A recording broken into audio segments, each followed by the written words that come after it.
Hello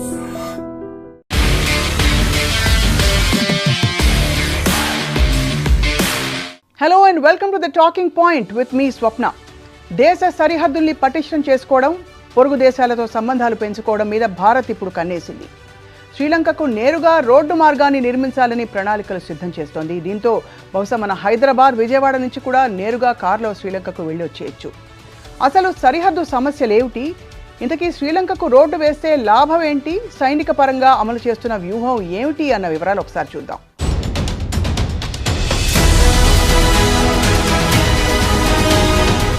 చాలా కాలంగా China భారతదేశానికి దిగువ భాగంలో కుంపటి రాజేసింది. ఆర్థిక సమస్యలతో కొట్టుమిట్టాడుతున్న శ్రీలంకకు చైనా విరివిగా అప్పులు ఇచ్చేసిన విషయం కూడా తెలుసు. ఒక మాటలో చెప్పాలంటే అప్పుల కుప్పగా మారిన శ్రీలంకలో సగానికి పైగా అప్పు ఇచ్చింది చైనా దేశమే. అలాగని చైనా పెద్ద మనసుతో ఏమీ అప్పులు ఇవ్వలేదు.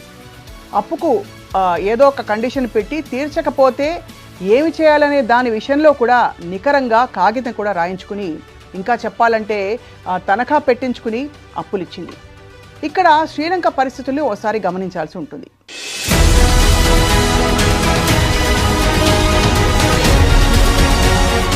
శ్రీలంక చుట్టూతా హిందూ మహాసముద్రం ఉంటుంది, తెలిసిన విషయమే కదా. ఎప్పటి నుంచో హిందూ మహాసముద్రం మీద ఆధిపత్యం కావాలని చెప్పి చైనా కోరుకుంటోంది. ఇక్కడ గ్రిప్ దొరికినట్లయితే ఆసియా దేశాల్ని ఒక ఆట ఆడించవచ్చు అని చైనా అనుకుంటోంది.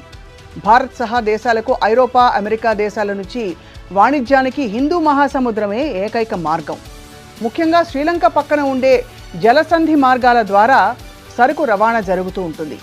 అందుచేత హిందూ మహాసముద్రం మీద ఒకవేళ శ్రీలంక మీద ఆధిపత్యం దొరికినట్లయితే చైనాకు ఒక తిరుగు ఉండదు అన్నది వాళ్ళ క్యాల్కులేషన్. దీన్ని దృష్టిలో పెట్టుకుని చైనా సుదీర్ఘకాలంగా ఒక స్కెచ్ అమలు చేస్తూ వచ్చింది. అప్పుల కుప్పగా మారిన శ్రీలంకకు చైనా ఎడాపెడా అప్పులు ఇచ్చేసింది. దీనికి ప్రతిగా శ్రీలంక దక్షిణ భాగంలోని హంబన్ తోట అనే ఓడరేవుని తనఖా పెట్టుకుంది కూడా. శ్రీలంక అప్పు తీర్చలేని పరిస్థితికి వెళ్ళిపోయాక కాగితాలు బయటికి తీసి ఆ ఓడరేవును తన పేరులో రాయించుకోవాలనేది చైనా వ్యూహం. అంతేకాకుండా అక్కడ చుట్టుపక్కల ఆయిల్ రిఫైనరీలు కూడా నిర్మించి శ్రీలంకకు సహాయం చేస్తున్నట్టు మాట ఇచ్చింది. కానీ ఇక్కడ కూడా ఇంకొక లొసుగుందనమాట. ఓడరేవుని దక్కించుకున్న చైనాకు అక్కడ చమురు నిల్వలు చాలా అవసరం. ఇప్పుడు దర్జాగా శ్రీలంక దక్షిణ భాగంలో చైనా పాగా వేసుకుని కూర్చున్న విషయం కూడా చూస్తున్నాం మనం. నెమ్మదిగా హిందూ మహాసముద్రం మీద ఆధిపత్యాన్ని దాని మీద గుప్పిట బిగుస్తోందనమాట. సో శ్రీలంకను గుప్పిట్లో పెట్టుకున్న తర్వాత బంగ్లాదేశ్, మియన్మార్లను కూడా చైనా నెమ్మదిగా అధీనంలోకి తెచ్చుకుంటుంది. అంతిమంగా భారత్కు చెక్కు పెట్టేందుకు చైనా తీవ్రంగా ప్రయత్నిస్తోంది అన్నది ఇక్కడ విషయం.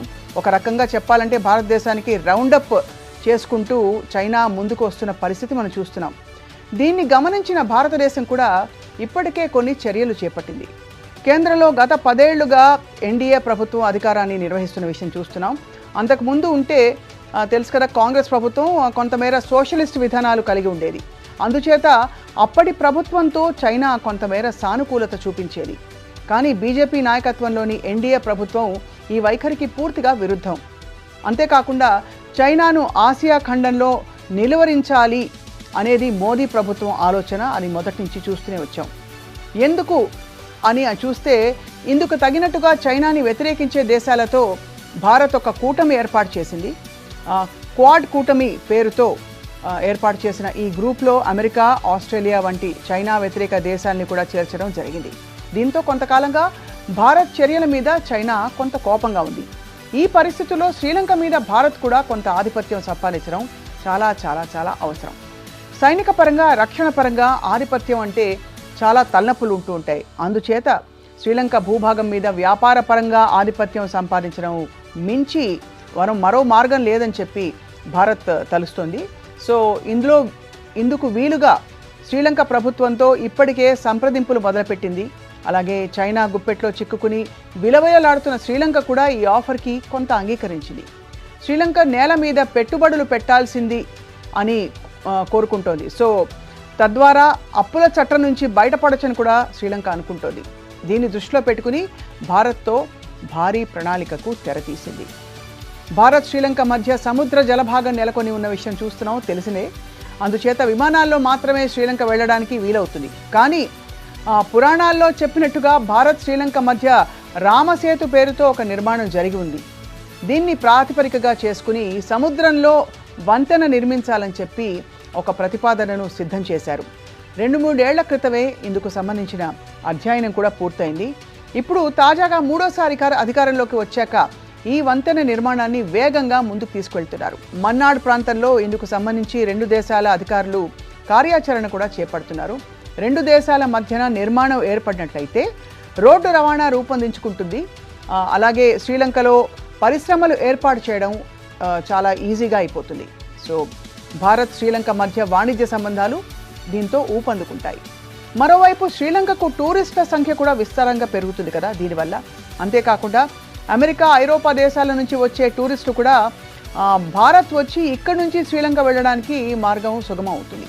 ఫలితంగా 2 దేశాలకు కూడా టూరిజం ద్వారా ఆదాయం పెరుగుతుంది. వీటిని దృష్టిలో పెట్టుకుని ఈ వంతెన నిర్మాణం మీద 2 దేశాలు చాలా ఆసక్తి చూపిస్తున్నాయి. బాగుంది కదా. కేంద్ర విదేశాంగ మంత్రి జయశంకర్ శ్రీలంకలో ఈ వారంలో పర్యటించి వచ్చారు. పెద్దగా గోల చేయకుండా శ్రీలంక ప్రభుత్వంతో వంతెన నిర్మాణం మీద పూర్తి స్థాయి కసరత్తు చేసేసి వచ్చేశారు. ఈ సందర్భంగా 2 దేశాల మధ్య రోడ్డు మార్గం నిర్మాణానికి సంబంధించి ఒప్పందం ఖరారయ్యే అవకాశాలు ఎక్కువగా కనిపిస్తున్నాయి. పెద్దగా హడావిడి చేయకుండా నిశ్శబ్దంగా ఈ వంతెన నిర్మాణం కానిచ్చేసి ప్రారంభోత్సవం మాత్రం గ్రాండ్ లెవెల్లో ఏర్పాటు చేయబోతున్నారు అని తెలుస్తోంది. మొత్తం మీద భారత్ శ్రీలంక మధ్య వంతెన నిర్మాణం జరిగితే మాత్రం రక్షణ పరంగా, సైనిక పరంగా చాలా మేలు కలుగుతుంది. ఉద్యోగ ఉపాధి అవకాశాలు కూడా పెరుగుతాయి. సో మన తెలుగు రాష్ట్రాల నుంచి కూడా హాయిగా శ్రీలంక ప్రయాణానికి ఏర్పాటు చేసుకుంటే మంచిది. బాగుంది కదా. Thank you all for watching the talking point.